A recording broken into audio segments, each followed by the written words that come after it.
আসসালামু আলাইকুম গাইস, দেখেন কত সুন্দর লাউ লাউ ধরছে। প্লাস আবার সিমার গাছ লাগাইছি, এখানটা সবজির গাছ গাড়ছি। দেখেন রসুনের গাছ কত বড় হয়েছে, পাটা শাক, লালন শাক সব গাছ গাড়ছি। গাছগুলো অনেক বড় হয়েছে, আর 4-5 দিন গেলেই আর একটু বড় হবে, খাইতে পারবো।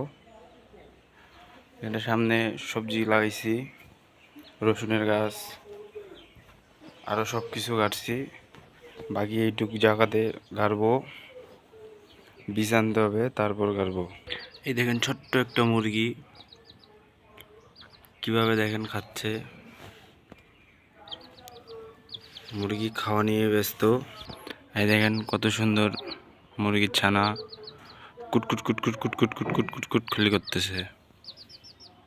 দেখেন কালারটাও কত সুন্দর।